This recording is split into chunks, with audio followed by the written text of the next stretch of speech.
Good evening, everyone here tonight.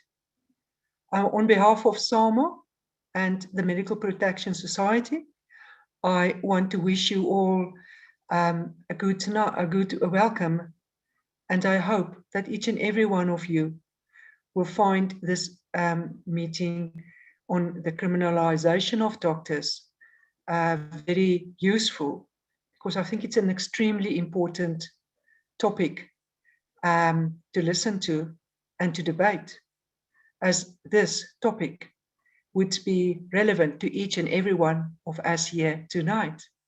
So again, on behalf of SAMA and the SAMA board and the Medical Protection Society, I wish you to listen very carefully. Before I ask Dr.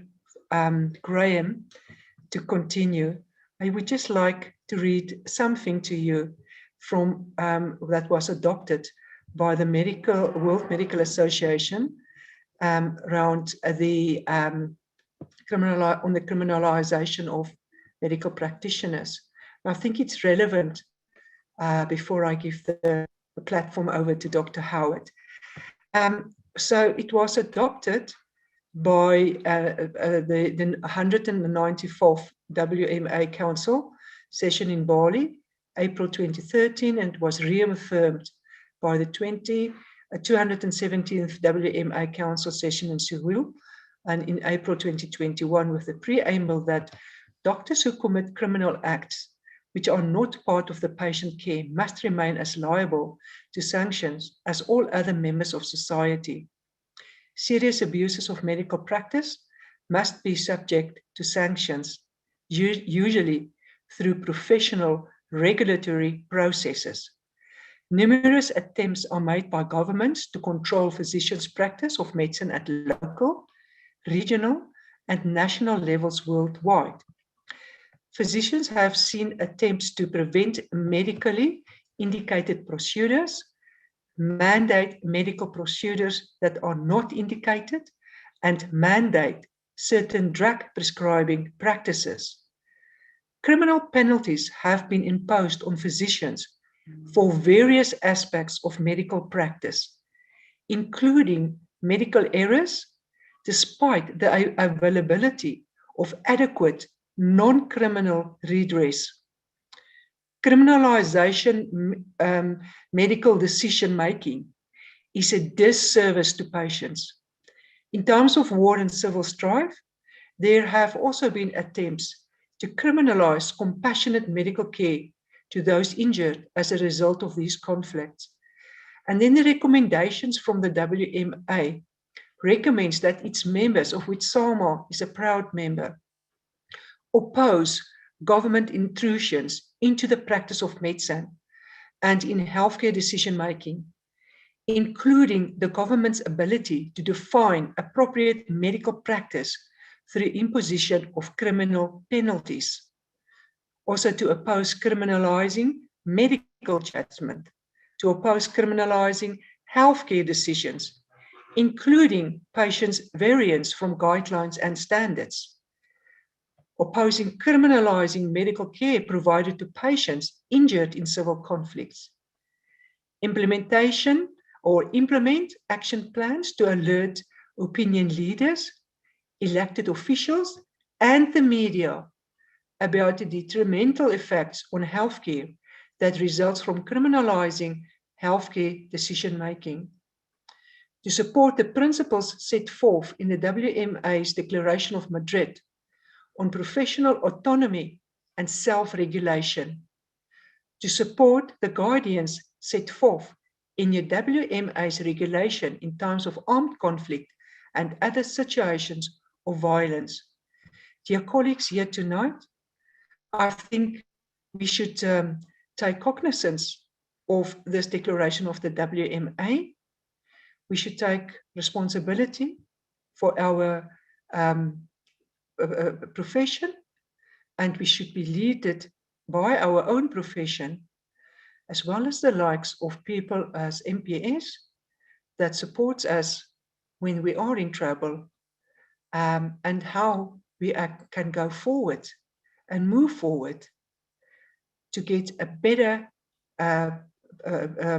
set of rules and guidelines in place for us as medical doctors to sustain our livelihood and not to be made criminals, as we are currently seeing is happening in South Africa. With these few words, I would like to give the microphone back, or the platform back, to Dr. Howarth. Thank you.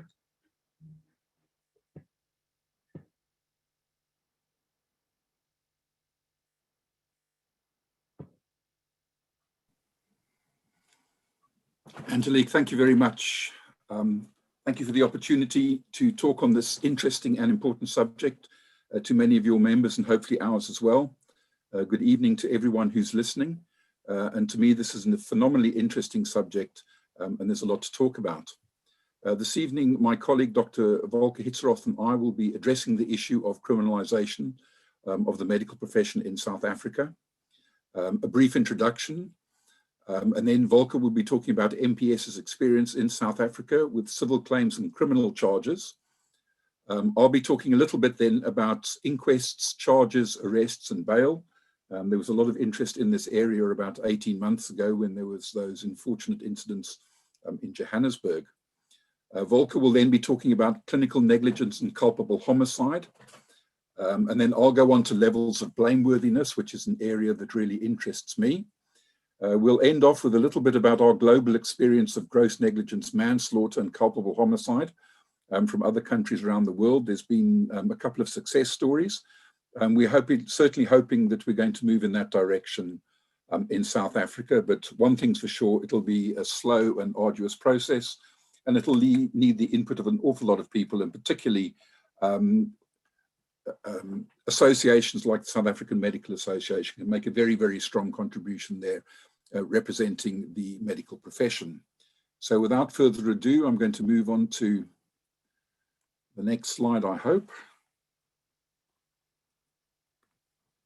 No, it doesn't look like, not as easy as I thought.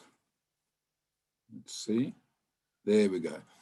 So Volker will be talking about the MPS experiences in South Africa, civil claims and criminal charges. So over to you, Volker. Thank you, Graham, and good evening to everybody, and thank you to Sama for inviting us to present tonight. Very grateful for the opportunity. Good evening, ladies and gentlemen. What I'd like to do is start off at a very high level, and maybe just as an introduction, what I'm planning to do is a brief overview for doctors by a doctor. I'm a doctor, I'm not a lawyer. So I'm going to attempt to explain some of the legalities to you on the understanding that I do not have an expert knowledge on the legalities of this matter. Be that as it may, to give you an overview, when we look at the national law on that slide, I've come to realize that the law is like medicine, and in a way it has a number of divisions and subdivisions. And a big, large division is maybe that between the public law and the private law. And you can see on the left-hand side, I've listed the public law, and on the right-hand side, the private law. If we focus on the big division of public law, overall, that would be the law that governs the laws and regulations and rules, whatever you would like to call them, between the state of South Africa and individuals, its citizens, the citizenry. In that sense, it's seen as there being a vertical axis between individuals, the citizens of South Africa, and the state that governs the country and us. If you compare that to the private law on the right-hand side, which is now a different division of the South African law, which governs the rules, regulations, laws, etc., between various individuals, peoples, and or corporate entities. And in that sense, it's seen as being on a horizontal plane between individuals or individuals and corporates or corporates, in contrast to the vertical axis between the government, the state, and the individual citizen.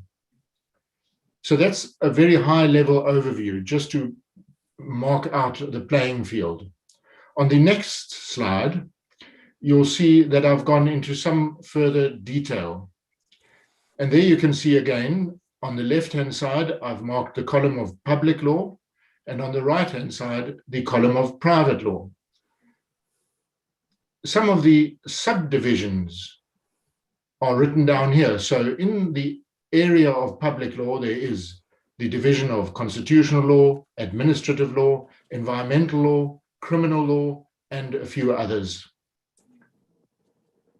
In the big division of private law, there are a number of other subdivisions or families of law, such as family law, property law, labor law, the law of obligations, and maybe of interest tonight, also right at the bottom on the right-hand side, the law of delict. So in a way, it's a bit like medicine with our specialities and subspecialties and branches and fields of interest. You will see that I've marked some of this slide in red. And the reason why I've done that is to highlight to you some of the areas where healthcare practitioners could become embroiled in the medico-legal arena. And you will see there's the Health Professions Council, the Health Professions Act, and the Health Professions Council of South Africa with its complaint and disciplinary process on the top left-hand side. Bottom left-hand side is the criminal law, which governs inquests and criminal charges of culpable homicide, murder and rape, and a few others. And then on the right-hand side, in the private arena, we've got the labor law. If you're employing people, then there could be disciplinary hearings or processes at work because of some alleged misconduct. And of course, bottom right-hand side, under the law of delict, is the civil claim in alleged negligence, clinical negligence. And of course, tonight we're going to focus mostly on the criminal aspects, which is the bottom left-hand side, and the civil claims in alleged negligence, which is the bottom of the right-hand side. So maybe just to conclude this slide, there are a number of different legal arenas where healthcare practitioners might be faced with legal processes. And that makes it rather complicated because it is a diverse landscape that we face when we enter the legal arena. So if we move on to the next slide, I want to highlight the two areas that I've now mentioned, which is civil claims in alleged negligence, and when I get there after this slide, the criminal side. Let's focus on civil claims in alleged negligence. Now, you would have heard about this because it happens in medicine, unfortunately. Now, we see a lot of that here at the MPS. And as I've alluded to earlier, a civil claim in alleged negligence falls under the category or the big division of private law. So that is where an individual can sue another individual, usually the healthcare practitioner now in this setting, in order to uphold their interests and rights. And they institute a claim in alleged clinical negligence so as to seek compensation and protect their losses. So you've got to sort of understand that a civil claim in alleged negligence is not punitive. Ultimately, if we cut to the bone, it is a conduit for money to flow so as to pay compensation, or for that matter, damages to an individual who has been injured through your alleged negligence. I've mentioned that it's directed at individuals or corporates, and of course it can be vicarious. So we see that if you have employees or if you are employed, there might be issues about vicarious liability, where your employer would become embroiled in such a claim of, or in alleged negligence. The wording we use for a civil claim is where the patient or the family member that sues you, that institutes the claim, is called a plaintiff, and the person that defends a claim in a negligence, usually now a healthcare practitioner, would be called a defendant. And in a civil action like this, the onus of proof is the balance of probabilities. And I've shown you there the balance of probabilities because I'd like to contrast it with a criminal trial, which is now on my next slide. And here we go. Now, criminal matters are matters relating to a charge of culpable homicide or murder or rape or sexual assault or fraud, and that falls in the big division of public law. And the purpose of the criminal law is to uphold public interests and the law and order in the country. And of course, the purpose of criminal charges is to punish a perpetrator, to punish the guilty, and hence, hopefully, also to deter people from engaging in criminal conduct. Now, there's much written about that, and there's a lot of theory about the purpose of all this, but practically, it's to punish and deter, to protect society from criminals, in essence.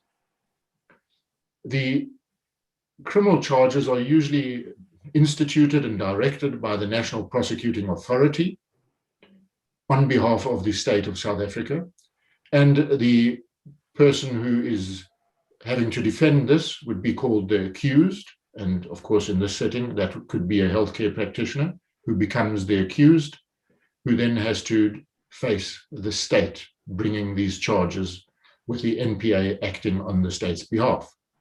And here you can see under number 7, the onus of proof is different to that of a civil claim.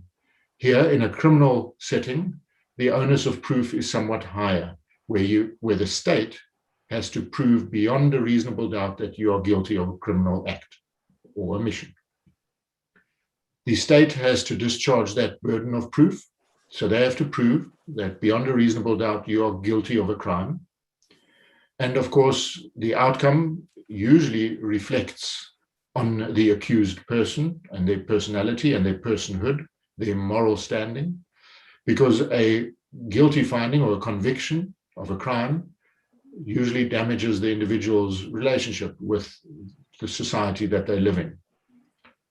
Now, there is an option whereby once the state has put their case to the court, if the accused believes that the state has not reached the reasonable doubt, beyond the reasonable doubt proof, onus of proof, they may apply for a discharge. And of course, the judge or the court has to consider that. So now on these two slides, the previous one and this one, I've given you a bit of an overview of civil claims, where patients and families sue healthcare practitioners, and criminal charges, where the state charges you for a criminal act, or for that matter, a crime. So let's move on to the next slide. And what I thought I wanted to share with you out there tonight is some of our experience here at the MPS. So what I've done is I've looked at 10 years of MPS South African files, and I've taken all the criminal cases for the last 10 years across South Africa. So this is only South Africa. This is not the rest of the world, where we also help doctors. This is across South Africa and all sectors and specialities. And the reason I put that in is it's across the state sector and the private sector, and it is GPs and all specialities. So all our healthcare practitioners. In essence, ladies and gentlemen, I've looked at all our criminal cases, and there are lots of them over 10 years. It's taken me a fair amount of time, but I want to share that experience with you tonight. And the one thing that I wanted to highlight right here at the beginning, and I'm going to refer to it later on again, is this thing called multiple jeopardy. So before I share the information, what struck me was that doctors embroiled in criminal cases, doctors who are charged with criminal conduct, seem to, understandably maybe even, have to manage a number of medico-legal complications related to that incident. And you would have seen it in real life in across South Africa. So they often have to deal with not only the criminal charges, but also with an associated and parallel running HPCSA complaint. In the case of a patient's death, an inquest, there would have been a complaint to the practice or the hospital or to the head of department in the state, with possible disciplinaries running at the same time, and of course, the media, and that is the mainstream media and social media. So, having looked at the data, I've come to see that there were 3 big groupings, and I've highlighted them here for you. Having looked at all the files, I tried to group things into categories. I like that, it works for me. And I've come to make this into three big groups or categories where our healthcare practitioners in South Africa face criminal charges. And the first one is boundary violations. The second one is fraud and theft related. And the third one is patient deaths. And I want to share with you now each one of these and some of the information that I've gleaned from my review of these cases. So let's have a look and start at the first of the three big groupings. And that you'll see on the next slide, where I've spoken, or I'm going to speak to boundary violations. And of course, these are cases where doctors are criminally charged for allegedly breaching patients' boundaries, such as rape or sexual assault. So these are the cases where doctors get involved in interpersonal touching, feeling, and so on, and so on. What struck me, ladies and gentlemen, is that these cases that relate to boundary violations are very varied in their nature. Now, it is true that in these cases, the patients were mostly female and the healthcare practitioners were mostly male. But I do want to highlight that there are exceptions to this. We've got cases where male doctors are accused by male patients, female doctors by female patients, and of course, male patients by female doctors. So it happens to everybody. Most of the healthcare practitioners were GPs, but of course, we've also got various specialists, and it could be that there are just more GPs around. Be that as it may, the specialists that come to mind now that I sit here and think about it are across the board. So anything from plastic surgery, psychiatry, neurology, orthopedics, physicians, cardiologists, you name it, obstetricians and gynecologists, have all across the 10 years occasionally have to face the criminal charge of possibly rape or sexual assault, because that's what we're actually talking about here. When I looked at these cases, I noticed that in many of the cases, the healthcare practitioner's history taking seems to be maybe unnecessarily detailed and focused on intimate details of the patient. So maybe the conversation starts about a main complaint, about maybe a menstrual problem or a pregnancy problem, but not only urogenital, could be anything, could be a hernia, could be thyroid, diabetes.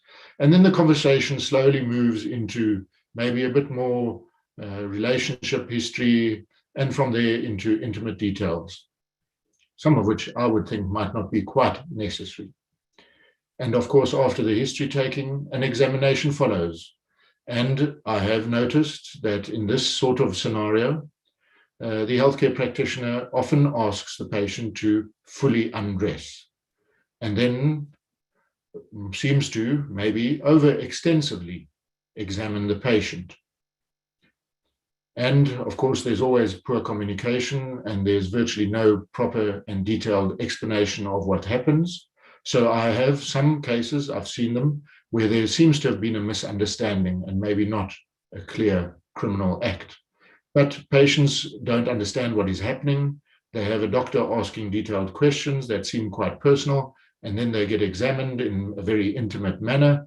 And of course, if they don't understand what is going on, and if the healthcare practitioner has not explained what they're going to do, and then explain what they're doing while they're doing it, then of course patients might misunderstand that and report to their partners, their spouses, or maybe even another healthcare practitioner that they were sexually assaulted.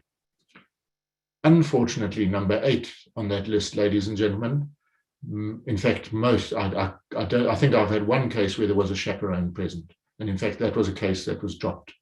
But in all, I can comfortably say in all of these, but the one that I now refer to, there was no chaperone present, which of course makes the healthcare practitioner's risk so much higher. And I'm comfortable to say, ladies and gentlemen, that the Health Professions Council and the courts in South Africa, of course, take a dim view and a hard line to these sort of allegations. So that is maybe a brief summary of some of the information that I've gleaned from our criminal cases related to boundary violations, such as sexual assault and rape. If we move on to the next grouping, the second of the 3 groupings, and that is the fraud and theft related criminal charges. And here, ladies and gentlemen, I've listed you some of what I've come across. Healthcare practitioners are accused or charged for fraud and theft related to the road accident fund and alleged fraud of the fund, fraudulent conduct. Death certificates being maybe fraudulently completed or certified death. Medical aid fraud, prescriptions, fraudulent prescriptions, theft of prescriptions, receiving kickbacks, and of course, fraudulent business interests that interfere in the doctor-patient relationship, where practitioners engage patients in certain business propositions. We've seen unregistered practitioners across South Africa, and you would have heard about them, and I would have heard about them, and I've seen it in the media as well. And of course, occasionally a doctor or a healthcare practitioner, for that matter, it doesn't always have to be a doctor, is accused of stealing either medication or equipment from the hospital or from a larger practice. And all of these I've grouped as the fraud and theft related criminal charges. And we have, unfortunately, many of those too. And then, ladies and gentlemen, I think I'm sort of coming to the end of this part, but my third grouping, which you'll see on the next slide, is, of course, in the unfortunate event of a patient dying. And that happens in medicine, and it happened to you, and it happened to me, and it happened to your colleagues, and it will continue to happen because in medicine, occasionally, unfortunately, patients die. And that raises the specter of criminal charges like culpable homicide or murder. And maybe that's also why we're here tonight, because this has become increasingly relevant in South Africa over the last year or two. Now, having looked at these cases, these criminal case types, case files, again, it struck me that it could happen to any one of us, any one of you, GP, surgical specialties, medical specialties, anesthetics, all groups. And of course, that makes sense because in all of these specialties and sectors and groupings across medicine, occasionally patients unfortunately die. Similarly, in the state sector and private sector, I've looked at both of those. And yes, we assist doctors in the state sector with criminal charges, and we assisted private sector doctors with criminal charges. So to us, there's no difference. We would investigate and assist a doctor or a healthcare practitioner in state and private sector.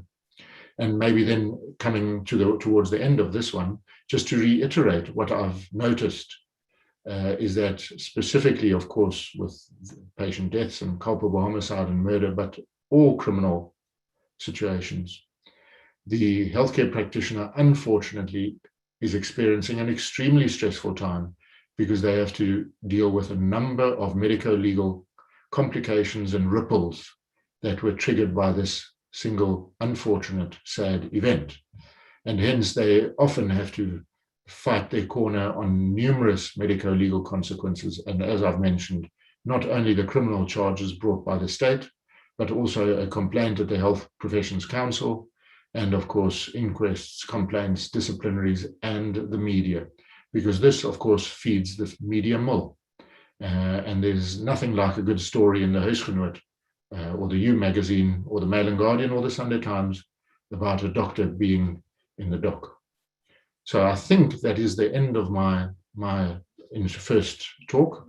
Graham, I think I'm going to hand over to you then, if that is the last of my slides. There you go.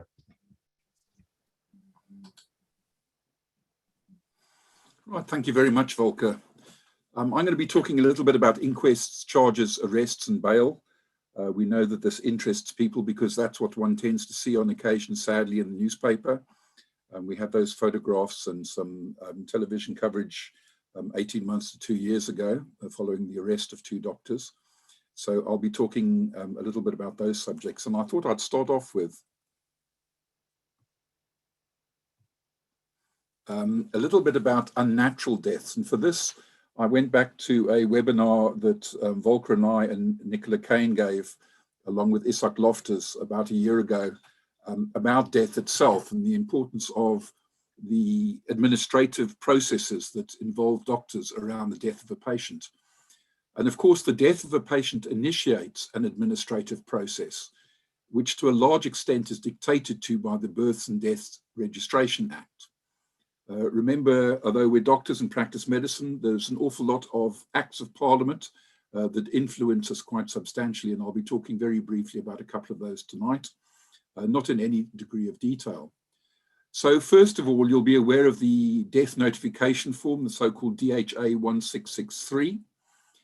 And there, the primary aims of the form really are a notification of the death of a patient for the death register, allows for statistical analysis for the causes of deaths, and that's information that goes to Statistics South Africa.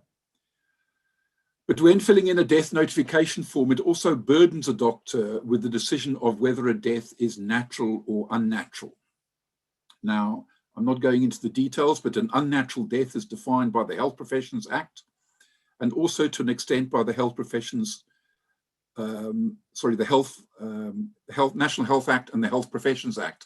Now, to an extent, the Health Professions Act was changed in 2007 to broaden the definition. Many of us spoke about anesthetics deaths in the past, but now, of course, it's broadened out to a procedure-related death. And that's the death of a patient undergoing or the result of a procedure. And remember, those procedures can be diagnostic or therapeutic or palliative. And if you look at the Health Professions Amendment Act, you'll see that where any aspect of the procedure has been a contributory cause to the death, then it's an unnatural death. And it's important to pick up on unnatural deaths. We've had a couple of occasions where problems have occurred where deaths have not been correctly classified, and on occasions by no fault of the doctor concerned.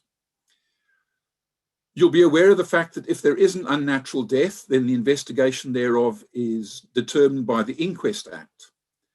And then both the Births and Deaths Registration Act and the Inquest Act place a duty to report unnatural deaths to a policeman. Now, if you look at the death notification form, the DHA 1663, and I confirmed this with Isak Loftus this morning, he's a forensic pathologist down in the Western Cape. If you deem it to be unnatural, then you shouldn't be filling in the DHA 1663. If you do fill in one because you feel that the death is normal, then you'll be aware of Section A, which you will fill in, is particulars about the deceased. And then there's the so-called Section B, which is the certificate of the attending medical practitioner. And there, under 22.1, it gives you the option to tick natural, and 22.2 gives you the option to tick unnatural death. And that can be a little bit misleading. We've had doctors fill in these death notification forms where the death was unnatural. They've ticked the unnatural part, and it's been managed, the death has been managed administratively as a natural death because no one's picked up on it. And we've even gone as far as to have had a couple of patients who've been cremated despite the fact that the attending doctor marked the death down as unnatural. Then you'll also be aware of, no doubt, if you are filling in the form because you feel the death is natural, of Section G or the DHA 1663, which is the medical certificate of the cause of death. So this is the death notification form, although many of us tend to refer to it colloquially as the death certificate.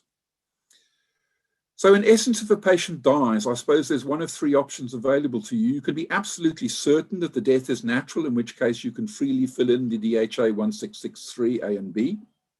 You can be certain that the death is not natural, so unnatural, and then you have an obligation to inform the police.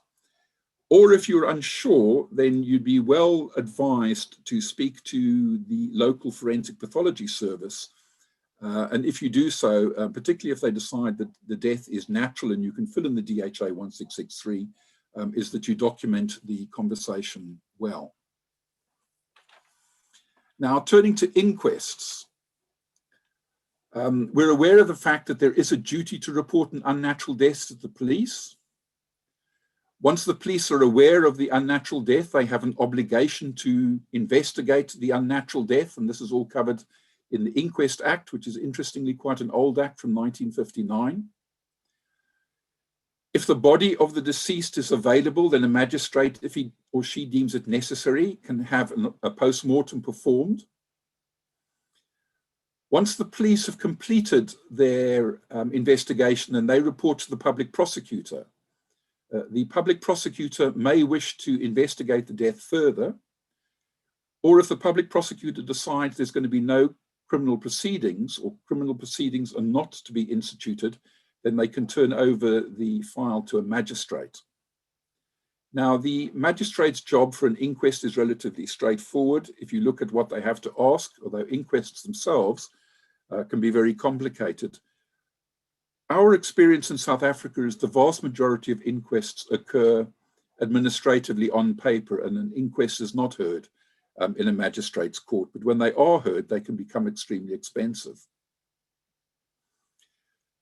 What does the magistrate have to determine? Firstly, they have to determine who died.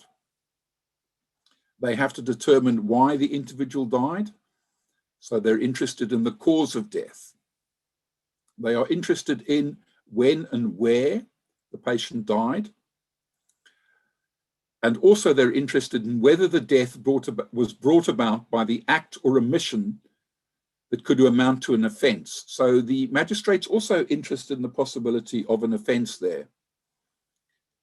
The other interesting thing is, and it's particularly salient with respect to what happened 18 months or 2 years ago, is there's nothing to prevent criminal proceedings starting prior to the onset of an inquest or at any time during the inquest. If criminal proceedings are initiated during the course of the inquest, then the magistrate stops the inquest and the criminal proceedings follow.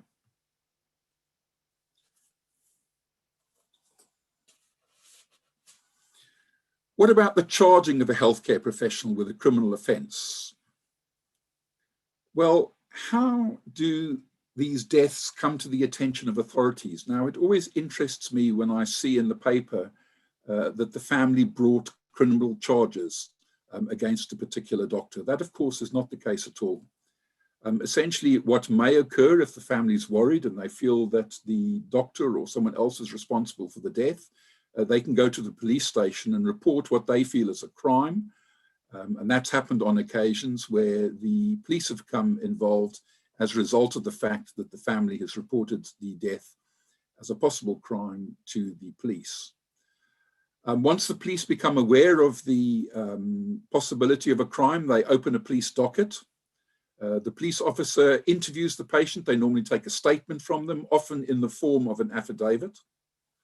And then they register the case on the South African Police Service's Crime Administration System, CAS, and then there is a docket number. Once that's done, it's handed over to an investigating officer who then can investigate the death, and he can make a decision as to how he's going to go forward with that. The other option is the unnatural death is reported by the doctor. As it's an unnatural death, you have to report it to the police. The police investigate the death, and that's under the Inquest Act. And then they pass their inquest docket onto the public prosecutor. And the public prosecutor then has the opportunity to look at the docket and decide whether or not they feel there's the possibility of criminal activity. And failing that, they pass it on to the inquest magistrate. So that's two ways that the police can become involved and charges could follow. The third way, of course, is the magistrate, him or herself, can decide that the death is due to the act or omission amounting to an offence. And of course, if that happens, they'll also pass it on to the public prosecutor. So there's a whole host of ways that the public prosecutor can become aware of the possibility of criminal offences. Now, the Director of Public Prosecutions also has a large amount of discretion as to whether or not to initiate charges. And in some ways that's good, in other ways it's possibly falls against us. Hopefully, the decision about whether to charge or not is not influenced by external factors other than the facts related to the case itself.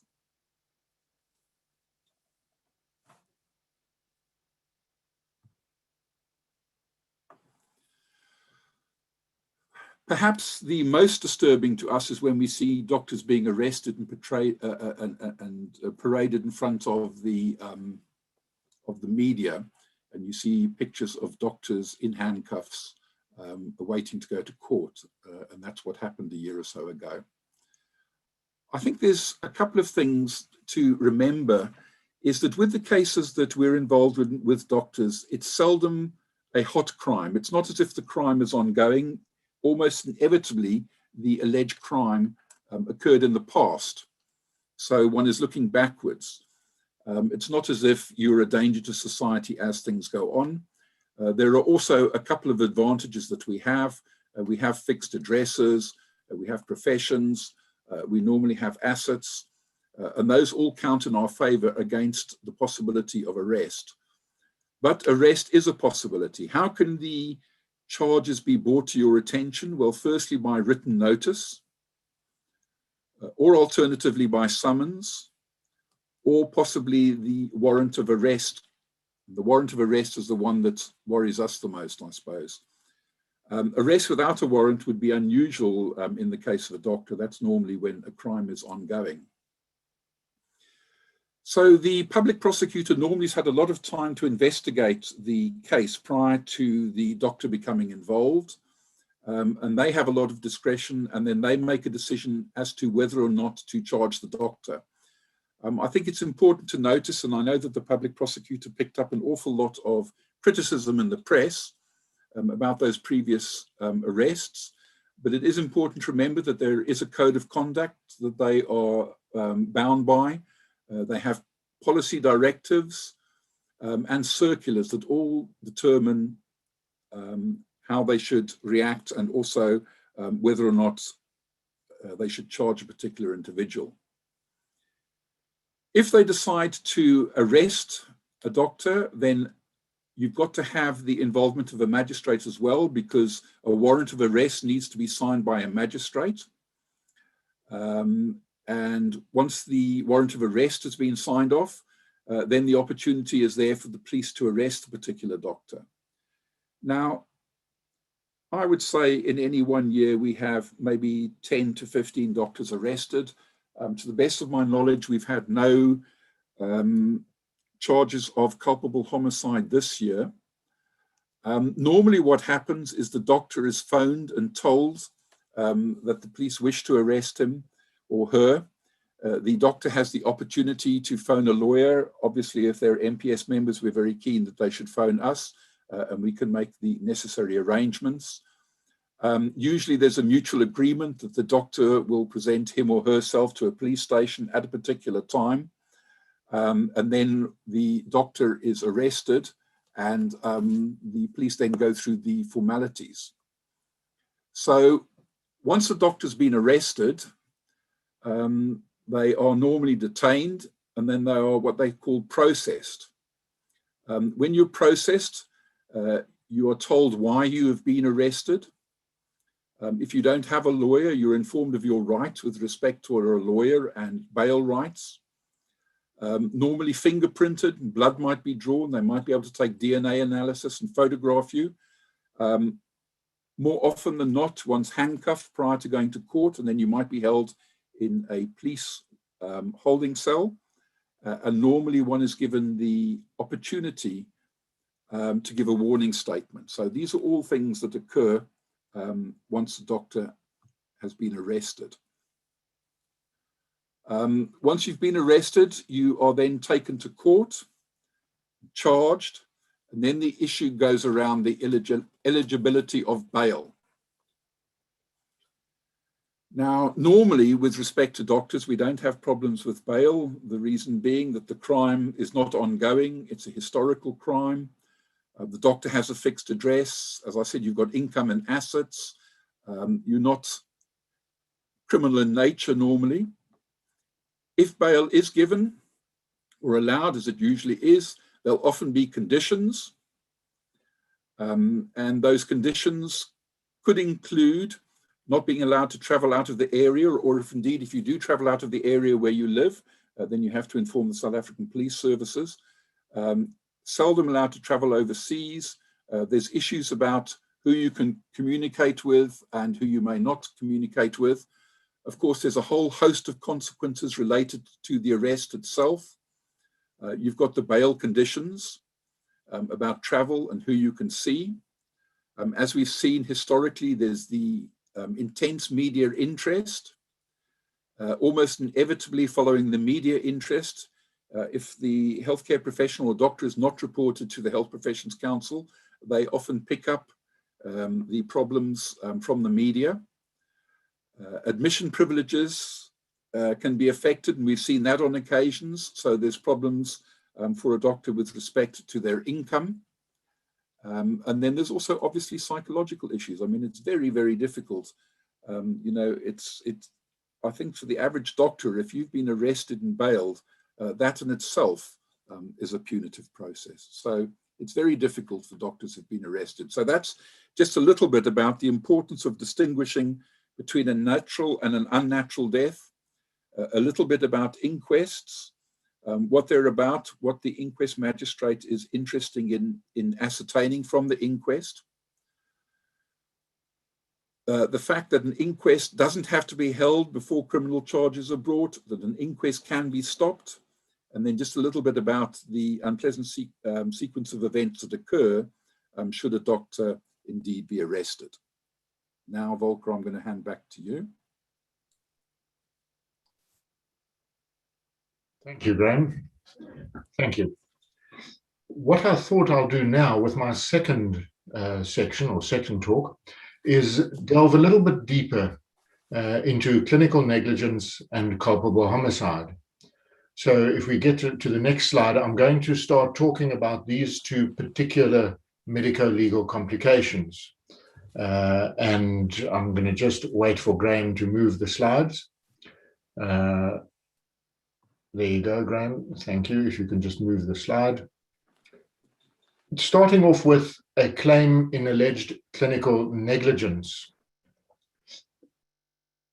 When a patient or their family institute a claim in clinical negligence, they have to prove a number of things. They have a number of hurdles to overcome so as to prove you guilty of negligence. And they have been listed here as number 1 to 4. So the first thing they have to prove is that you, as the healthcare practitioner, had a duty of care towards the patient. Now, I have to say, usually that's not a big hurdle because, understandably, a doctor or a healthcare practitioner usually does have a duty of care. So it would be very rare that they would fall out at that first hurdle already, because, like I said, usually we all have a duty of care to our patients. The second hurdle that they have to overcome, and this relates to the second and the third bullet point there, is they have to prove that you breached a particular standard of care. They have to prove that the care that you provided was below standard, was subpar. It was negligently subpar.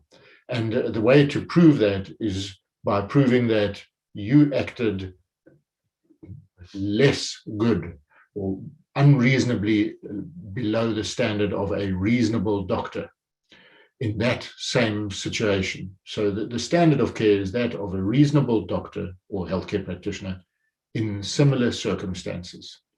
And that is the standard of care that you have to provide to your patients every day. And if you did not, if you fell short of the standard of care of a reasonable doctor in similar circumstances, well, then you were negligent. And they have to prove that. They have to prove that you breached the standard, that you fell below the standard of care. And then the next hurdle that they have to overcome is they have to prove that the injury or the damages or the harms that the patient experienced, so the complications and the consequences of this alleged negligence, was indeed caused by the negligence, by you. Now, that might seem pretty obvious to you and me, but there could be many reasons why a patient experienced side effects or experienced an injury or a harm, or for that matter, why they died. And only one of those reasons might be your negligence or your alleged negligence. So it is important to investigate the causation argument here. Now, causation is a big legal debate, and I don't know all the details, but in essence, they have to prove that your act or omission contributed or caused the harms or damages. And then there's a long calculation about how much the injury, the harm is worth in rands and cents. And of course, everybody does their own calculation because this is what it's about. Remember, a civil claim is actually about paying compensation to an injured party. So the money is quite important. That's what it's all about. And of course, the patient and their team, their legal team, calculate an amount that they think they need to place the patient as good as possible back into where they were before the injury. And of course, the doctor or the healthcare team and their legal team do the same. And usually the plaintiff's side have over budgeted and over calculated. And it's very important to come up with a more reasonable figure if they did indeed overvalue that claim. And maybe just lastly, to remember and to refresh your memory that a claim in alleged clinical negligence ultimately is just a very complicated and convoluted process to channel money for reparations and compensations for the injury suffered by the patient at your hands. So that in essence is a claim in alleged clinical negligence. Let's have a look at the next slide. And just on a bit more theoretical level here, a claim in negligence, or for that matter, clinical negligence, is not so much about what you knew and did at the time, but it is more about what you should have and ought to have known, and what you should have and ought to have done. So it's about maybe making it, wording it in a different way. It's about not knowing the reasonable standard of care. Remember, I spoke about that on the previous slide. It's about not knowing the reasonable standard of care and not taking steps to prevent harm and injury as a reasonable doctor in those circumstances would have and should have and ought to have done.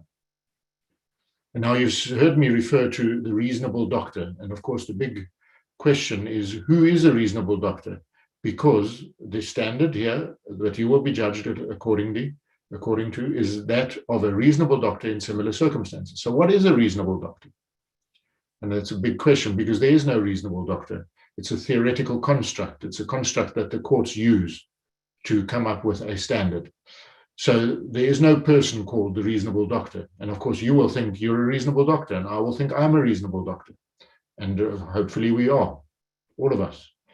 But what the courts then do in order to decide what this reasonable doctor would have done in those circumstances is they listen to an outsider, a third person, what we call an expert. So they want somebody who knows the area of speciality or the clinical field of practice, who has done this procedure or this particular intervention or treatment before. They want to listen to what that individual would say. And we call those people experts. So if you were to face a claim in alleged negligence, you would have to you would have to instruct an expert to opine on the whole matter, on your conduct, on your behavior, on your treatment, on your care.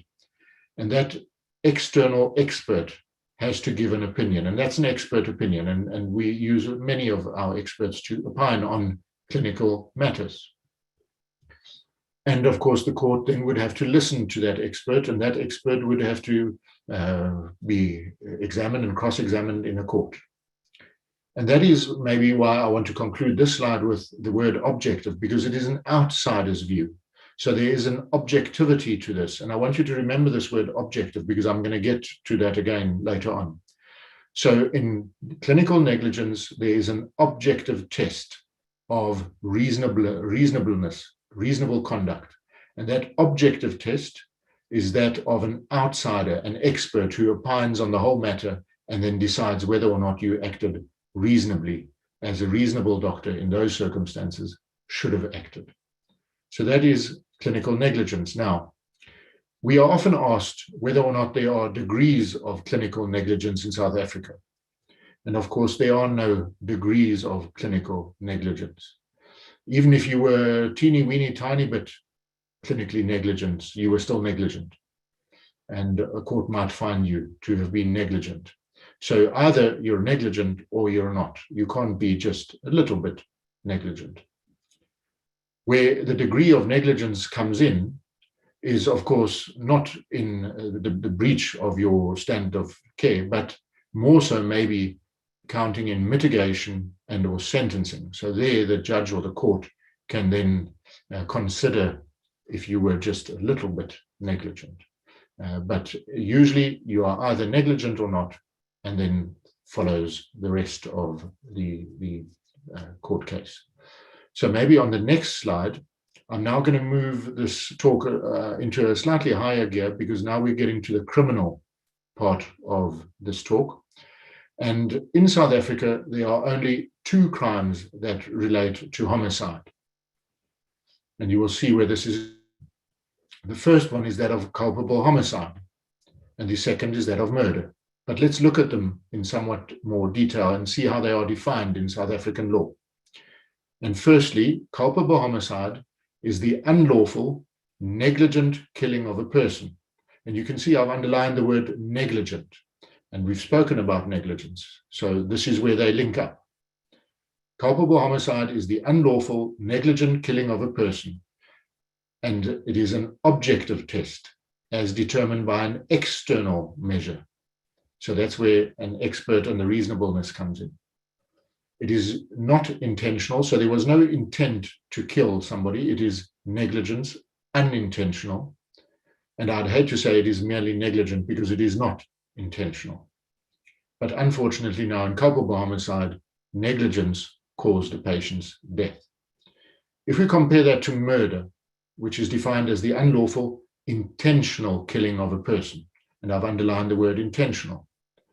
And this, the court has to decide on the intent. Here the court has to decide on the intent of the, I'm going to call it the person that killed, the killer. And that is a subjective test. And the court has to determine what is going on in the killer's mind. What were they thinking? What was their subjective reasoning and their intent to reach the desired outcome, which in this case would have been death and murder.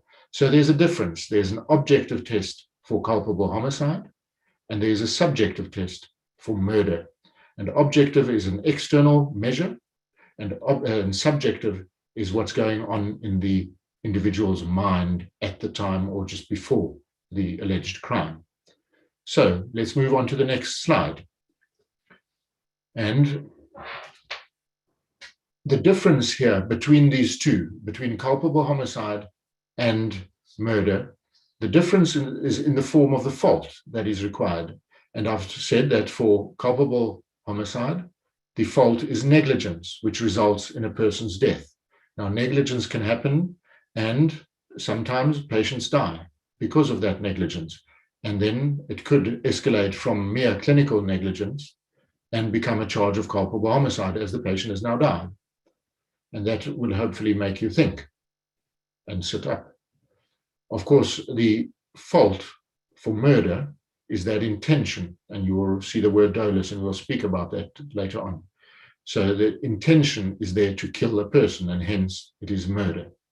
So on the next slide, I've worded it this way. Negligence is established by asking whether a reasonable doctor in similar circumstances should have or ought to have foreseen the possibility of harm or injury, and should have and ought to have taken reasonable steps to prevent it. That, of course, is clinical negligence, as I've explained earlier. If the harm or injury includes death, then, of course, that negligence could escalate to culpable homicide.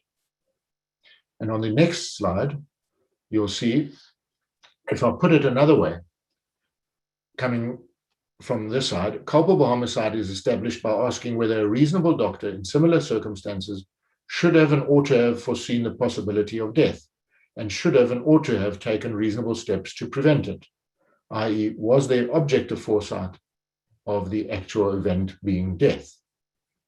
And then I think I'm coming to the end of this part of my talk on the next slide, where in conclusion I want to say, if the death was objectively foreseeable and the negligent care contributed to that death, then culpable homicide, of course, is a possibility. And I've made it in red because I think it's a very serious statement and position. And I think, ladies and gentlemen, that's the end of this second part of my talk, where I've dug a bit deeper into civil claims, negligence, and of course, deaths, culpable homicide, and murder. So, Graham, I'm going to hand over back to you.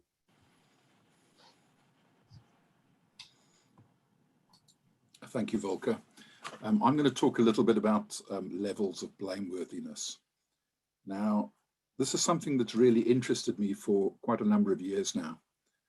As an obstetrician and gynecologist, in the time that I've been employed by the MPS, I've been involved in 2 culpable homicide cases that have involved gynecologists, well, obstetricians and gynecologists. In one down in the Eastern Cape, it was the sad case of a patient who bled to death following a hysterectomy. Just coincidentally, it was a doctor's wife. Unfortunately, that particular doctor was found guilty of culpable homicide, but we managed to overturn that conviction in the Supreme Court of Appeal. The other case was more recent and has a sad story to tell, and in fact, all these cases are sad stories. And that was up in Mpumalanga, where there was a postpartum hemorrhage and a patient bled to death. Unfortunately, the doctor there was found guilty of culpable homicide. Very sadly, and for the first time that I'm aware of, we had a doctor go to jail. Despite the fact that he went to jail, we appealed it to the High Court and Supreme Court of Appeal. We didn't have success there, so we went all the way to the Constitutional Court and had the original conviction in the Magistrates Court found to be unsafe.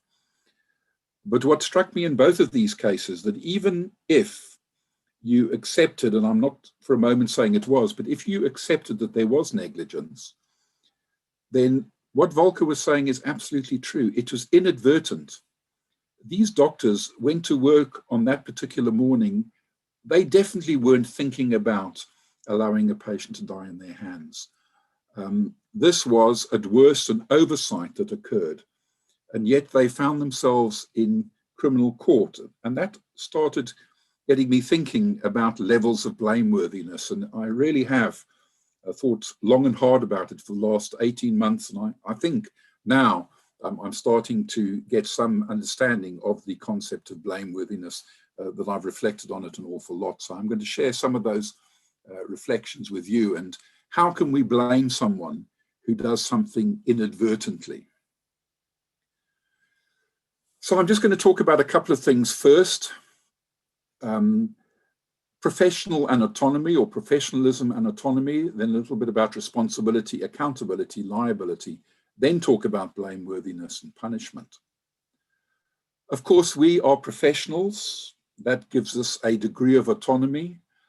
Interestingly, I spoke in KwaZulu-Natal a year or so ago about how our autonomy has been eroded over the years by funders, by a whole host of things that have interfered with the autonomy of the profession. But in fairness, we have a relative degree of autonomy, so we can make decisions in the absence of undue pressure brought to bear upon us. And as such, then, given that we have decision-making capacity, we are responsible for those decisions. So what about responsibility? What do I mean by responsibility? Well, if you look at management journals, and they talk about responsibility. Responsibility, they say, is a functional, something that is functional. If you are responsible for something, you are responsible for completing it. So if you work in a particular company and you are given a task to complete, then you are responsible for the completion of that task. It differs from accountability, because accountability is who is going to be held accountable for the task that has been completed. Now, in the company setup, it's often a manager who will be held responsible. In the medical scenario, we can also have that sort of thing. Often with nursing staff or junior staff, we delegate jobs to them and they're responsible. And because they're professionals, they have a degree of accountability. But we might be ultimately accountable for their acts or omissions. And what do I mean by accountability? Well, that really means that you have to explain yourself. Who do you have to explain yourself to? There's numerous possibilities. It could be to the patient if they complain, or the patient's family. You, of course, are also accountable to your colleagues. So you might have to explain to your colleagues why you did something or why something occurred. Naturally, we're all accountable to the regulator, so we're all accountable to the Health Professions Council. So if there's a complaint, we might have to explain our acts or omissions to the Health Professions Council. And ultimately, we're also all accountable in law. So that's responsibility. As professionals, for the stuff that we do, to a large extent, we are responsible and accountable to merge into each other to a certain extent. Another way of looking at responsibility might be that we take responsibility for the consequences of our acts or omissions. So if you do something and it goes wrong and there's a complaint, then we take responsibility for that. We are accountable and we've got to live with the consequences of our acts or omissions. Liability, to a large extent, is what Volker was talking about. He was talking about negligence, when doctors are sued in negligence. Now, it's interesting because doctors are high achievers. Obviously, they don't like to be litigated against, and they find it very uncomfortable, the vast majority of them. And on occasions, if you're talking to a member about a case and we feel that we should be settling the case, the doctor will say, "But I'm not guilty." Now, when it comes to negligence, there's not an issue of guilt to my mind. It's an issue of liability. Do you owe the patient a debt? Have you in some way disadvantaged the patient, and you've got to now compensate them for that disadvantage or that injury that you've caused? And that would be your liability. What is the debt that you now owe to the patient, either by your own admission or alternatively as a result of a court deciding on your behalf? Then we move into the area of culpability or blameworthiness. When can someone be blamed for something? And that's the area that really interests me. And I'll be talking a little bit more about it in a moment. Because, of course, you shouldn't be punishing people unless they're blameworthy. So there is a distinction between liability and punishment. Liability is you owe that person a debt. The fact that you have to pay out in a negligence case if you've been negligent, that's not a punishment, that's a liability. It's a debt that you owe that patient. Punishment is different. Punishment goes beyond that. You have been found guilty and now you are being punished.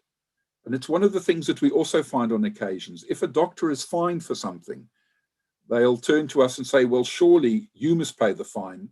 The indemnifier, the Medical Protection Society must pay the fine, because if I'd been sued, you would have paid for that." Now, the answer there is no, because the punishment, the fine, is punitive. It's there to punish you. So there is a distinction between the two, and it's an important distinction between liability and punishment. But let's come back to blameworthiness. Now, it's very interesting. I've read numerous articles on this, and I think one of the best little quotes that I've seen is a quote that's advice for doctors and says, "Thou shalt take care." And now if we're talking about negligence, because at the end of the day, negligence is about carelessness. If you have been careless, then you have been negligent. Now, I think we've got to distinguish between carelessness and not caring. The fact that you've been found to be careless, that there's been some oversight, doesn't mean that you don't care. Doctors who care a lot are sadly on occasions negligent. If you want to think about that as well, David Cameron, well, he's not now the ex-prime minister, but a couple of prime ministers ago in the United Kingdom, in 2007, inadvertently left his 8-year-old daughter in a pub after a lunch outing. He was prime minister at the time, and him and his wife went home in separate cars. And due to a communications error, they thought the one thought the other one had the daughter, and they left her in the pub. Now, that was careless, but these are caring parents. So carelessness can occur in the presence of a caring relationship. Now, just to come back to the concept of blameworthiness, I just want to give you a scenario to try and help you understand possibly some of the distinctions. Let's say that you are walking along, minding your own business, in town, and you get to a busy intersection with a lot of cars going past. There's quite a lot of pedestrian traffic as well. And you're bumped from behind and you're pushed out slightly into the road. Fortunately, nothing happens, but you turn around and look and see who pushed you or bumped you or what happened. And you turn around and you see someone who's clearly stumbled, inadvertently pushed against you and pushed you forward. How would you feel about that? You might be a little bit angry that they were distracted, but I don't think you'd necessarily blame them. But let's say, on the other hand, you turn around, and I'm going to use a word that I found today, and you see that the person behind you was wexting. Wexting, I'm told, is walking and texting. We see it a lot. And because they were distracted like that, they bumped into you and they pushed you out into the road. Now, that's slightly different because this person was distracted. It would have been foreseeable, surely, to people wandering along like that they could put people in danger. So I think there's a difference there. Now, with respect to blameworthiness, I'm going to look at really negligence, recklessness, and intent. Now, in law, there is a very important concept of foreseeability. And Volker touched on the distinction between objective and subjective foreseeability or knowledge. Now, objective foreseeability is what would a reasonable person under similar circumstances have foreseen? And that's the question that Volker asked when it comes to negligence. When things go wrong, you're judged against the reasonable doctor under similar circumstances. Would the reasonable doctor have foreseen what you did, the outcome? And would a reasonable doctor have taken steps to make sure that it didn't occur? That's objective foreseeability. We're talking about the reasonable doctor. Would the reasonable doctor have foreseen the problems that you obviously missed? Subjective foreseeability is more difficult. There is where the individual did foresee. So we're talking about the individual themselves. They did foresee the outcome.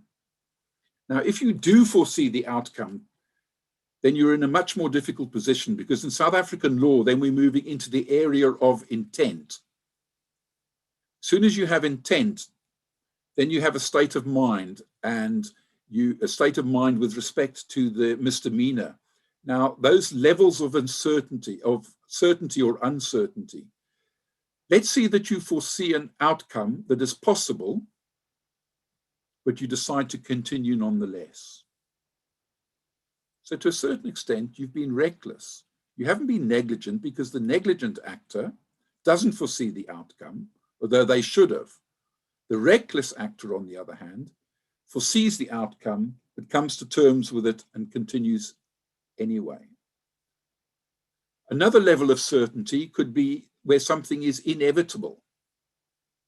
If you decide that you are going to put your baggage on a plane or put baggage on a plane that you're not going to travel on, and then you're going to blow the plane up so that you can have an insurance payout, then you didn't blow up the plane with the idea of killing all on board, but you knew that it was inevitable.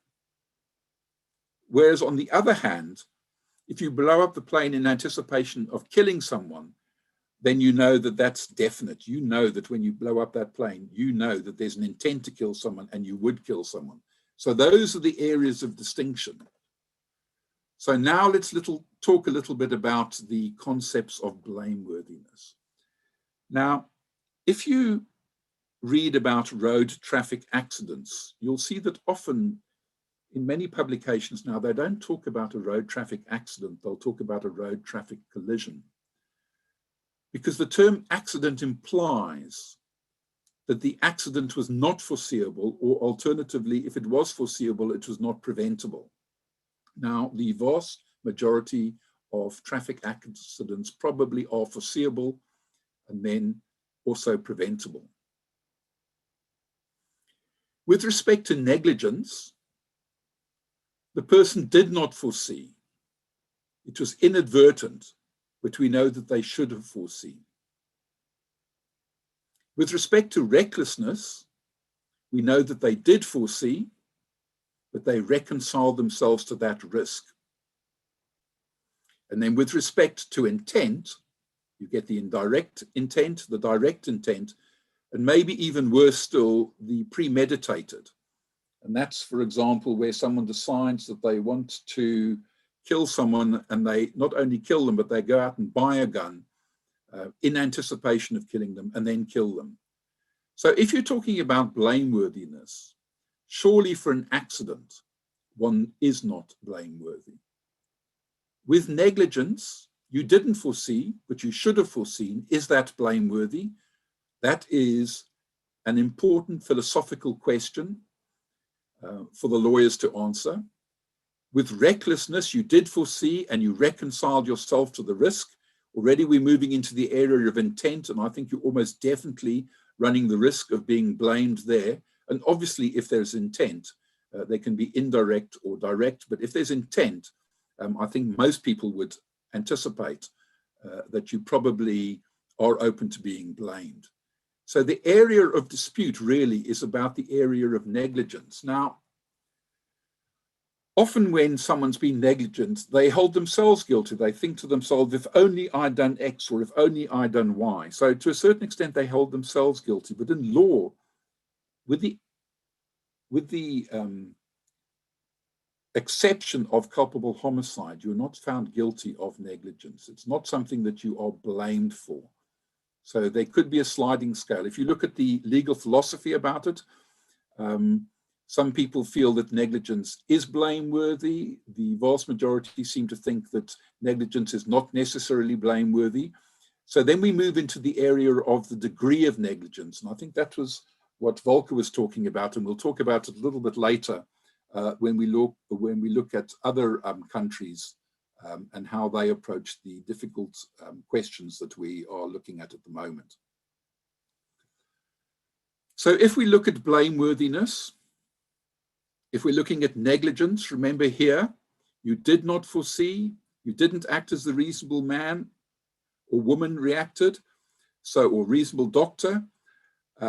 So if you are negligent, are you blameworthy? Then the question is, and we'll be asking that in a moment, if you are grossly negligent. I mean, often with the cases that we see, I'll look at it and think, well, you know what, that could have happened to me. Whereas with gross negligence, possibly, it wouldn't happen. You just feel to yourself, no, what on earth was going through this individual's mind? If you look at South African law and you look at intent, then there's three areas there. There's dolus directus, that's where you directly intended. Dolus indirectus, where there was not the intent, and dolus eventualis. And now I'm having a lot of difficulty really understanding dolus eventualis. You'll remember that Oscar Pistorius was found guilty of murder using dolus eventualis.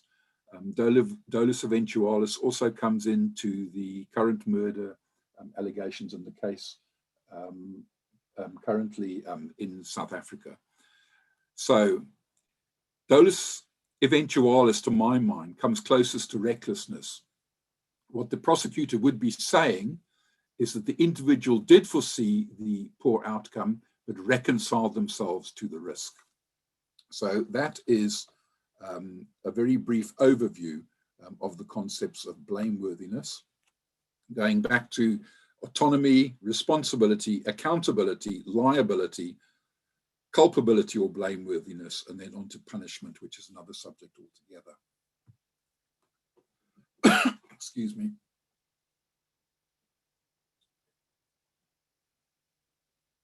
Now we'll be moving on a little bit to our global experience of gross negligence, manslaughter, and culpable homicide.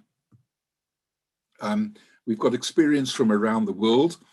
The areas that we're going to be talking about today are England and Wales, Scotland, which has a legal system very similar to that of South Africa, and then also New Zealand.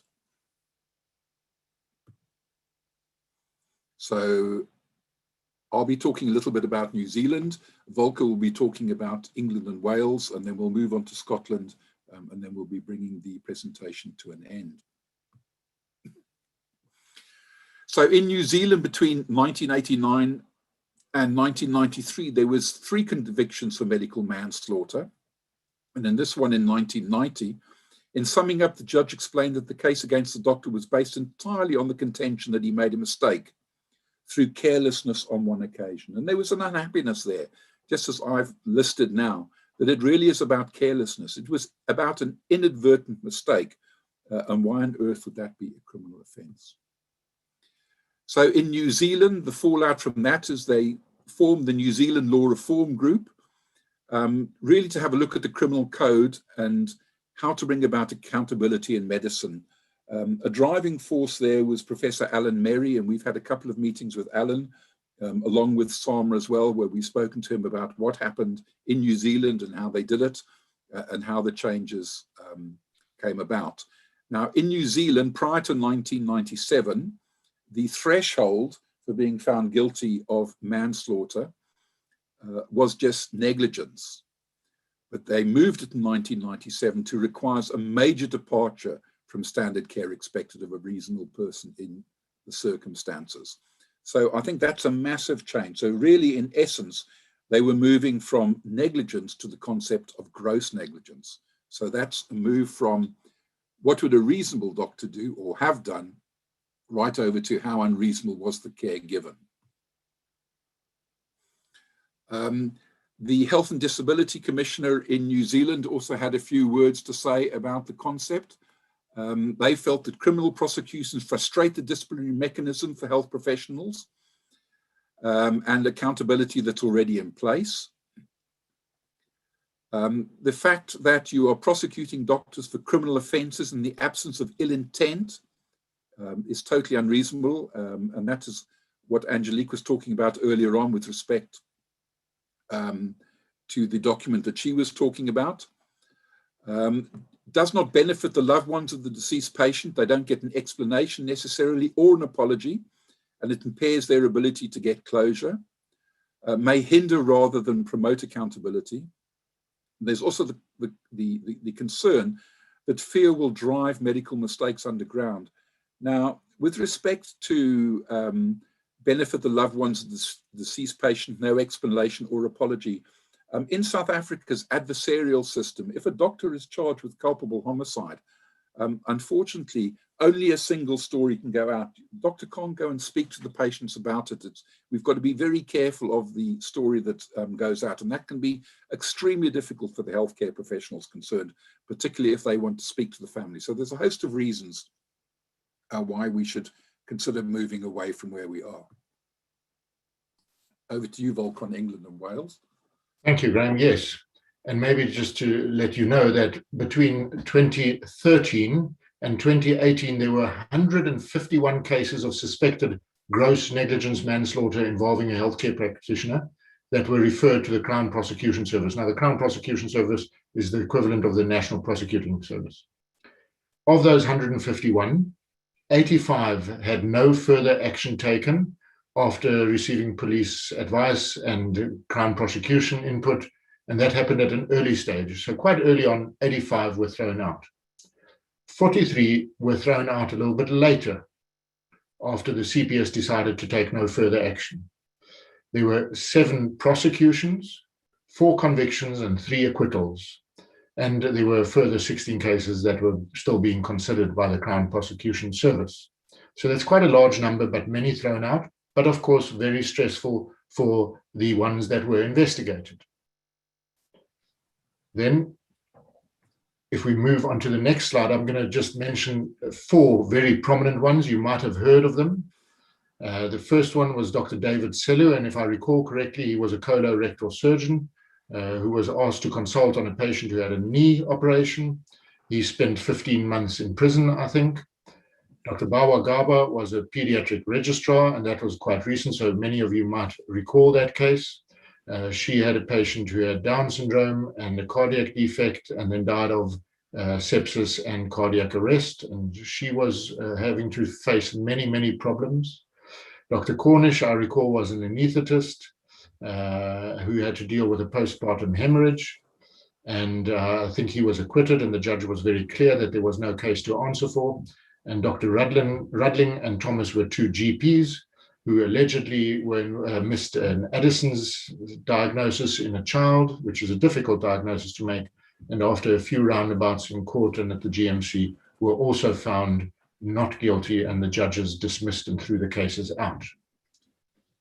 So there are some prominent cases there that have hit the news, international news. On the next slide, I'm going to just tell you a little bit about the fallout that happened. And there you can see the first quote, and I want to read it because it's quite a clear message.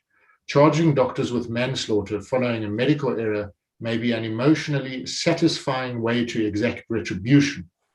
But if individual doctors are singled out for punishment, it will become much harder to foster an open culture. And of course, we all want an open culture where we can learn from our mistakes. The big questions that were being interrogated in England and Wales was about who decides that the negligence is gross. So not just mere negligence, but gross negligence, a serious and significant departure from normal practice, so much so that it borders on maybe being really evil or bad. Those of you interested in this should read the Williams report that followed this and made many recommendations. There was an independent review of gross negligence, manslaughter, and culpable homicide in England and Wales. And of course, many practitioners joined the Learn, Not Blame campaign. Thank you, Graham.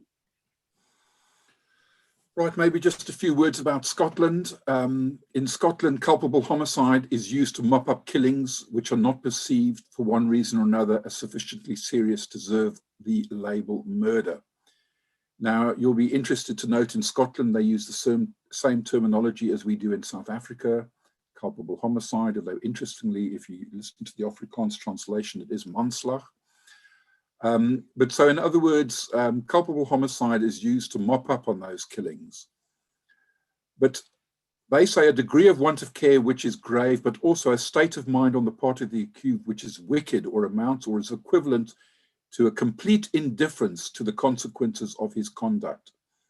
Now, so what the Scots have decided for a doctor to be found guilty of culpable homicide is there either has to be gross negligence or alternatively, the doctor has to be reckless. So an utter disregard of what consequences of an act in question may be so far as the public are concerned. A recklessness so high as to involve an indifference to the consequences for the public generally. So in Scotland, they've also moved away. So remember in South Africa, we have negligence is the threshold for a doctor to be found guilty of culpable homicide. If the patient dies and the negligence plays a major part in that death. Whereas in England and Wales, it's gross negligence. In New Zealand, it is gross negligence. In Scotland, it's gross negligence and or recklessness. So the chances of being prosecuted in those countries is significantly less than the chances of being prosecuted in South Africa. There are other issues, but I'm not going to talk about them now, about the local investigations of death, the possibilities of corporate manslaughter, which I believe doesn't exist in South Africa, the issue of medical expert witnesses and the terminology and how they use, the possibility of special investigators, because often police are confronted by a death and they really don't understand the issues. Prosecutors might also struggle with some of the issues. And then the possibility of special courts, either medical courts or alternatively the possibility of courts specially for this sort of alleged misdemeanor. I've seen from a couple of the questions coming in, and this is a little punt for a webinar that we'll be doing on Thursday night, and I believe more information can get if you send an email to staceymack@medicalprotection.org. And something might be dropped into the chat box, I don't know. But on Thursday, the 1st of July, we'll be talking about withholding and withdrawing treatment. We did 3 webinars last year. It'll be Volker and myself, Gerrit van der Merwe and Athol Gordon, and we'll be talking about the very difficult decisions that pertain to the withholding and withdrawing of treatment with respect to the COVID-19 pandemic. So thank you very much, and I think it's probably over to William. Oh, thanks so much for that, Graham and Volker. Well, I suppose I've learned that I might be a Wexter, and luckily I can't be held criminally liable for that. Wexting, of course, a new term that I've learned. Thanks so much. I think this is a very valuable engagement that we're having here, and definitely something that's on SALMA's radar as well. I know that our Human Rights Law and Ethics Committee have been very much engaged with this issue. You would have seen some of our statements around it as well, and we are advocating for reform, and that's an ongoing process. I know that Dr. Human especially is very passionate about this issue, and I would urge all of the members on this call, those that do feel that this situation is untenable and who would like us to take this up not only as a matter of principle, but as a patient safety issue, to really get involved and let us know your thoughts, get in touch with SALMA, and we'll start looking into this or continue to look into this. We are planning to have a lekotla or a bosberat on this issue with the main role players, the National Prosecuting Authority, the Department of Justice, Department of Health, the Health Professions Council. And with that said, let's jump into the questions. We don't have much time left. Let's go to the first question here, which was, I run an emergency department at a private hospital. I have many locums working for me. My MPS covers me alone. The locums need to have their own professional indemnity before hiring. Is this an acceptable situation? A civil or criminal assertion against the locum, is this acceptable, or should I have overall cover for the entire locum staff? So that's something from an MPS perspective that, Graham, I suppose you would be able to answer. Well, ideally, of course, it's easiest for us as an indemnifier if everyone is covered by the same indemnifier. It gets rid of a whole host of tensions that can arise. I think if one employs or engages locums as independent contractors, one has to be absolutely certain that they are adequately indemnified should problems occur. We had an unusual situation a few years ago. I was involved in a big inquest down in Cape Town where very sadly a barrister had died, senior counsel, and an advocate. And the first doctor who saw him was employed by one of these accident and emergency units. And interestingly, that doctor wasn't even registered with the Health Professions Council. Fortunately for that doctor and for the unit that employed him, his contribution to the death was not material. But I mean, the short answer is, the first thing is you've got to make absolutely sure that all these people that you engage as independent contractors are adequately indemnified or insured. And ideally, it would all be with the same indemnifier or insurer, because then that gets rid of all sorts of minor tensions that might come as a result of that. And I mean, you know, for that sort of person, for us, of course, we'd like them to be MPS members and, you know, to speak to our business development team. I mean, you know, those are the sort of people that we're interested in. But the bottom line is the importance of ensuring, A, that all the people that you engage, firstly, are definitely registered doctors, and secondly, are adequately indemnified. Oh, thanks so much for that, Graham. Here's another interesting question, and one that comes up quite a lot around this. Volker, perhaps for you, in a case where negligence is alleged, why does the HPCSA not have precedence in the investigation of the allegation? Why is immediate recourse to the court permitted before the profession's regulatory body? And in the chat here, we've also got, why isn't an inquest first undertaken? So I think that speaks to that issue you had mentioned about the multiple jeopardy. Absolutely, and thank you, William. If I wanted to answer that, I'm going to maybe try and refer back to my first few slides, which was that different areas of law. And the audience will recall that the HPCSA and criminal and civil were all part of different legal arenas. And they can function, those arenas will act and function independently. So we have various, the private law, the public law, criminal, civil, and administrative law, all running their own show. So there are separate processes that happen, and they're not dependent on each other. And as Graham mentioned in his talk, an inquest can happen with an HPCSA process on the side. The National Prosecuting Authority can charge somebody criminally while there is an HPCSA matter, or for that matter, the inquest would then have to stop. So the National Prosecuting Authority has that authority and autonomy to just step in and manage their side of the problem. No, thanks for that, Volker. And I mean, it's really frightening to know that this can run concurrently, civil, criminal, as well as the regulatory investigations can all happen at exactly the same time. And yeah, it's an area that we're actively looking for, and an area that we're seeking guidelines for, so that there is some clarity, at least when this tragic instance occurs, that we know what to expect from the authorities involved. Graham, I see your hand is raised. Please come in. Yeah, there's a couple of things there. I mean, I think the one thing to remember is if an HPCSA complaint is running and a criminal case is running, we do our very best to keep the HPCSA at bay while we resolve the criminal issue. And there's two important reasons for that. The first one is that you must remember, for an HPCSA issue, we're talking about the balance of probabilities for guilt or not, whether or not the doctor concerned is guilty of a misdemeanor. Whereas in the criminal side, it's beyond reasonable doubt. So we don't want someone coming into a criminal court where they've already been found guilty in front of the HPCSA, if we can help it. The other reason is that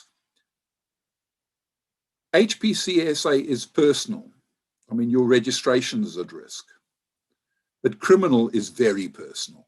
I mean, we've seen a doctor go to prison for culpable homicide.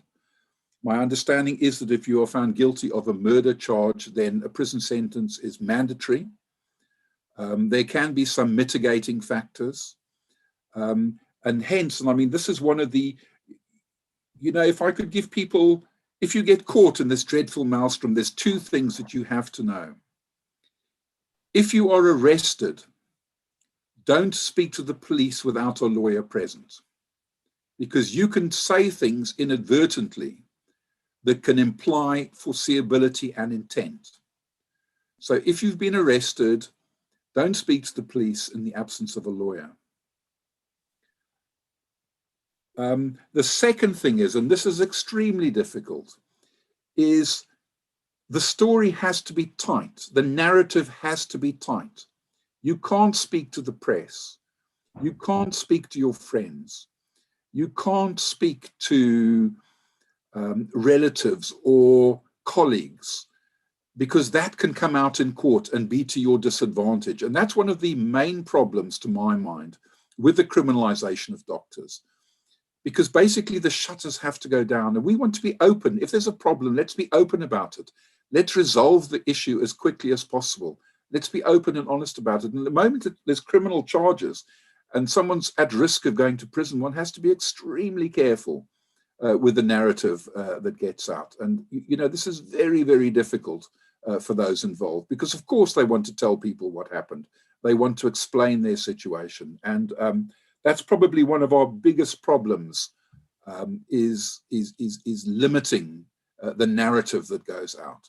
And that's not good for patient care. That's not good for stopping, you know, making sure that these sort of things don't recur.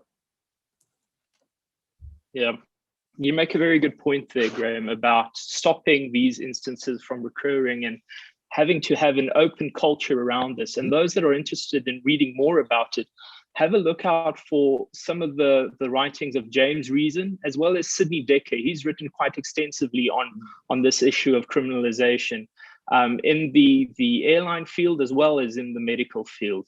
There are quite a couple of overlapping issues there. Let's go to another question here from Dr. Human, who I mentioned earlier. How do we go about soliciting for change with regarding negligence and gross negligence? Where and with which organizations the Law Reform Commission has been seemingly dragging their feet on this issue. I know that you had a very interesting webinar with Prof. Mary on this issue as well, and perhaps elaborate on what would be the possible next steps if we are advocating for change and reform. Well, I think already you've mentioned one of them. I mean, unity is strength, and the importance of a group of doctors like the South African Medical Association and the power of the group should not be underestimated. So I think that's a massive move in the correct direction. The second thing is to speak to the likes of, or to convince the Minister of Justice of the need to review it for the South African Law Reform Commission. Personally, I think it's going to be a long and difficult fight. You know, this is not something that will be resolved overnight. I mean, I'm just reminded of the South African Law Commission's paper on end-of-life decisions, which came out in the late 90s, and still nothing has come of it. You know, so I think a lot of pressure internally. One has to remember as well that there is pressure on the other side as well, from patient groups and the likes, and people playing to the media. So I think, you know, to my mind, the importance of pressure groups like SAMA cannot be underestimated. And I laud you for the hard work that you're doing in this area. I think you've got a lot of influence, and I think that's the way. And it's going to be pushing on a door for an awful long time. I can see Volker wants to make a comment. I agree with what Graham said. And maybe just another thought that I had is, in wanting to change the law or making these changes, I think it's important that one argues on the merits of the case, or one argues the facts of the reason for change, rather than doing emotional, you know, outbursty things. You know, if you want to change the law, and if you want to speak to the ministers of health and justice, you need to convince them that you've got a good case to argue. Rather than going to the media and becoming angry or emotional about it, because then the shutters come down on the opposite side. So you have to think hard, come up with a reasonable argument, and then try and convince the powers that be. No, you make a very good point there, Volker, and I think that's the importance of perhaps basing many of these arguments and discussions around patient safety and patient care. If you do prosecute doctors, it's all the more likely that many of these issues will become concealed, or that the shutters go up immediately. Whereas if there is an open culture where people are free to disclose errors and not feel as if they will be prosecuted therefore unfairly, one can learn therefrom and hopefully improve patient safety and patient care. So I think that's definitely an overlap that we would have with patient groupings, is that many of these initiatives need to be grounded in patient safety perhaps. Let's see, there are a couple of questions around chaperones, examining vulnerable or minor children or people in circumstances that might be uncomfortable for both the practitioner and the patient involved. I don't know if you want to speak to some of those issues. William, I want to maybe just say something to the previous question, and then we can move on to this one. Much has been published about this, as we've now highlighted. New Zealand has walked this walk. England and Wales has walked this walk. Scotland has much of this information. So there are many territories where the healthcare profession has walked the walk, and there is information that could be of use to our South African medical profession as well. So not necessarily to reinvent the whole wheel. Yeah, that's an excellent point that you make there, Volker, and I think it addresses some of the questions in the chat as well. Perhaps learning from these other jurisdictions as we continue to advocate for change and reform. To get back to the chaperone question, it seems that there's a lot of interest around that particular issue, and what would be some of the guidance from MPS's side about how to do it in the best manner? Well, shall I start? I mean, it's an area that interests me, obviously, as a gynecologist.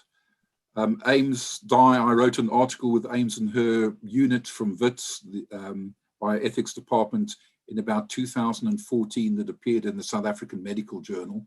And I mean, that sets out very clearly what we advised. I think it's a difficult area, particularly in South Africa in private practice. You know, people often say, oh, well, I'll use a family member. The trouble then is, though, if there's a problem, then there could be two people saying the same thing, particularly if there's collusion there that gang up against you. I don't think there is a short answer. If you want to be safer, then you need an independent chaperone. And when I say safer as opposed to safe, we have cases where allegations have been made despite the presence of a chaperone. So I'm afraid there's not an easy and short answer. I think patients should be offered a chaperone if there's going to be an intimate examination. What is intimate to you or maybe what is intimate to a patient is not considered to be intimate to you. I think, unfortunately, as doctors, we become nonchalant about things. I mean, I often tell the story, and we see it, you know, maybe once or twice a year. You'll see a young patient who goes in with lower abdominal pain. Doctor examines the patient. Maybe she's got a pair of jeans on. He wants to feel above the pubis symphysis. What he or she does, for that matter, is they undo the button of the jeans, they unzip the jeans, they flap them open, and maybe push down to the panty line and push the panties down, and then prod along the suprapubic area.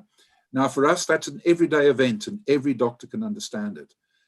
For a 16-year-old girl, that's quite possibly the first time it's ever been done to her. It's a unique and possibly frightening event. So there's communications areas, that, you know, issues there as well. But then there's also the issue of the chaperone. And then she goes home and she tells her mum, and her mum maybe placates her and says, no, that's what happens. And then she tells her dad, and dad gets a little bit cross because, you know, here's his princess and look what's happened to her. And then that evening she tells her boyfriend, and the next thing, the police are around there.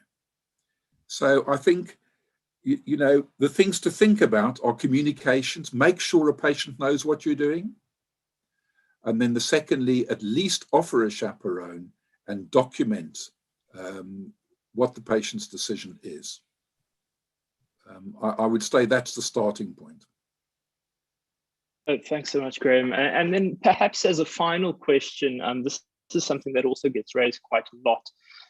Those doctors that are in the public sector, if something were to occur, an unfortunate incident, can state employees or state employed doctors expect any protection from the state? What has been your experience in that regard? Sorry, we missed that. Can they expect?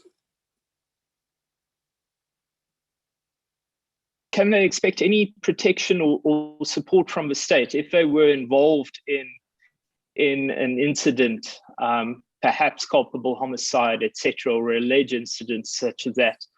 Can they expect any support from the state there, or are they to look to their indemnifiers?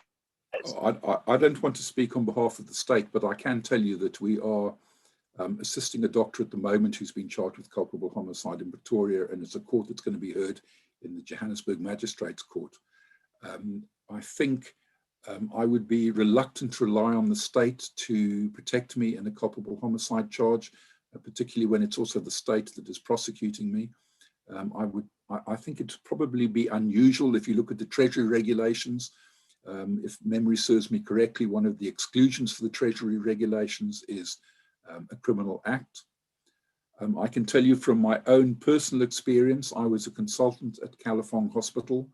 I was involved in the very sad death of a patient. There was 3 or 4 of us doctors involved. There was a little bit of tension between us and the hospital. We decided not to use the hospital solicitors for obvious reasons, because quite understandably, the hospital solicitors are being paid by the state and their first interest is the hospital. And we were just worried that they wouldn't necessarily shine us in the brightest of lights. So we were independently represented by a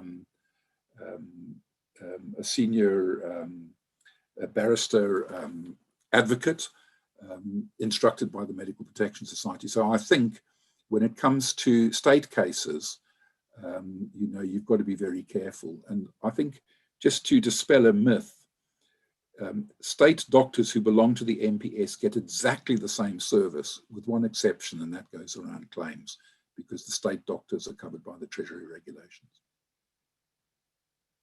Thanks so much for clearing that up, Graham. I see we've come to the end of our Q&A session. I would just like to, from Salma's side, thank everybody that has attended, and thank you and Volker as well, Graham. It's been a very interesting talk. This is a very, very pertinent and topical issue. I think it's one where, as you had mentioned, we really need to band together and stand together as a profession if we want to see the changes that will not only be in our interest, but we believe in the interests of patients and society as a whole as well. So thank you very much for those that have attended. And with that, let me hand it over to the Vice Chair of SALMA, Dr. Mzukwa, for the final word and closing comments.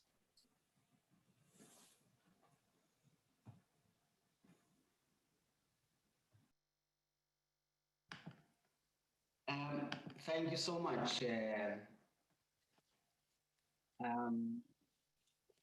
To Volker and our dear brother there, for this wonderful opportunity, and their obviously deep insight into these matters. We really believe that everybody has benefited from this webinar. And I do believe that we have a battle at hand that we need to fight on behalf of the profession. And I think I take courage from what the presenters were saying, that being together is really to our advantage, that we can take this battle forward, join forces, even getting assistance, you know, from the likes of our presenters who have just presented now, connecting us and, you know, with the relevant partners.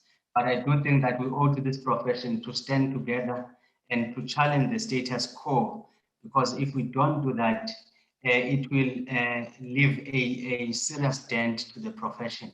So thank you so much to the colleagues who have joined this webinar, and thank you so much to MPS for your availability and your selflessness in terms of assisting the profession understand these delicate pathways, legal pathways. And thank you so much to SAMA, the acting GMs there, and the whole SAMA staff and the SAMA board for assisting in getting together this platform.